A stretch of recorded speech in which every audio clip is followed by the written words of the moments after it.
The story begins on Purge night, where a family is bound by masked intruders. One of the attackers declares that they will play a twisted game called Mommy's Choice to decide which family member will survive the night. 18 years later, just 2 days before another Purge night, a news report highlights Senator Charlie Roan, a presidential candidate who aims to abolish the Purge. She argues that it unfairly targets the poor, homeless, and lower-class citizens who make up the majority of the population. Charlie was the sole survivor of the massacre that claimed her family on Purge night years ago. Meanwhile, the popularity of the Purge has grown so much that people from other countries are visiting the U.S. to participate. Her opponent, Minister Edwidge Owens, represents the new founding fathers of America who secretly conspire to eliminate Charlie. Their leader, Caleb Warrens, devises a sinister plan to ensure her demise. Elsewhere, Joe Dixon, a convenience store owner, runs his shop with help from his assistant, Marcos. Their friend Lainey, an EMT, stops by to visit. Marcos catches two schoolgirls trying to steal candy, and Joe confronts them. One of the girls, Kimmy, dismisses him rudely but backs off when Lainey intervenes, as Kimmy once idolized Lainey during her rebellious past. Later, Joe learns his Purge insurance premiums have skyrocketed, leaving him unable to afford protection for his store. Determined to protect it, he decides to stay and guard it himself. Charlie, under the protection of Leo Barnes, is also preparing for Purge night. Leo, who has personal reasons for wanting to end the Purge, ensures Charlie's safety.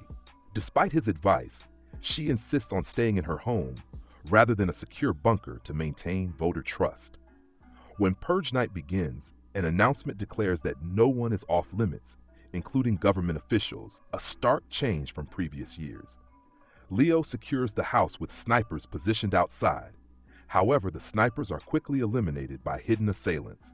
It is revealed that two trusted individuals, Chief Cooper and Tall Eric Busmalis, have betrayed them, allowing a mercenary team led by Earl Danziger to invade.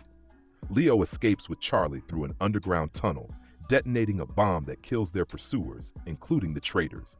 Meanwhile, Lainey patrols the streets in her van while Joe and Marcos take positions on the store's rooftop. A car adorned with Christmas lights approaches, and three masked girls step out. One of them removes her mask. It's Kimmy, her face smeared with blood.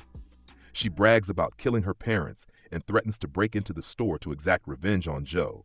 Marcos fires a shot, grazing her ear and scaring her off. Charlie and Leo navigate the chaotic streets, trying to avoid the Purgers. They are ambushed by a group of foreign Purgers, one of whom arrogantly boasts about their imminent deaths. Before the attack can escalate, Joe and Marcos arrive, swiftly taking down the assailants. They bring Charlie and Leo to the store for safety, and Joe contacts Lainey to inform her about Charlie's presence. Kimmy and her gang return, determined to break into the store. They attempt to cut their way in with power saws, but Lainey arrives in her van, ramming Kimmy. She steps out, eliminates the remaining gang members, and finishes Kimmy off. Lainey urges everyone to get into the van. Meanwhile, another would-be intruder tries breaking in through the back. Joe initially insists on staying behind, but after Marcos pledges to stay as well, Joe agrees to leave with the group. As they drive, a helicopter opens fire on them. Leo, while treating his earlier wound, discovers that a tracker bullet from the raid at Charlie's house is leading their enemies to them. Shortly after, they encounter a group of Crips, also out for Purge night. Joe diffuses the situation by performing a Crips whistle, revealing his past affiliation.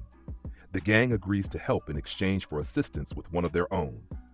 When two of Danziger's men track down the group, the Crips intervene and eliminate them. The group reaches a hidden refuge led by Dante Bishop, the leader of the anti-Purge movement. The site serves as a sanctuary where victims receive medical care. Charlie tries to convince Dante not to kill Owens, urging him to avoid stooping to their enemy's level. The situation escalates when a death squad infiltrates the refuge, forcing everyone to flee. During their escape, the van is rammed by Purgers, and Charlie is captured. Charlie is taken to a church where Owens plans to perform a Purge mass. As Warren prepares to kill her, the group intervenes, and Marcos shoots Warren dead, scattering the congregation. Dante contemplates killing Owens, but Charlie and Leo manage to dissuade him.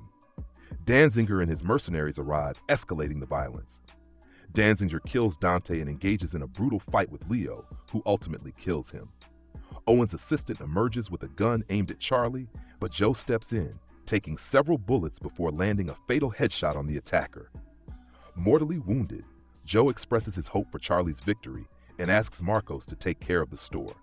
2 months later, on Election Day, Charlie secures a landslide victory and begins implementing her plan to abolish Purge Night. Marcos and Laney now run Joe's store in his honor. As the credits roll, a news report reveals that Purge supporters are reacting violently to the election results.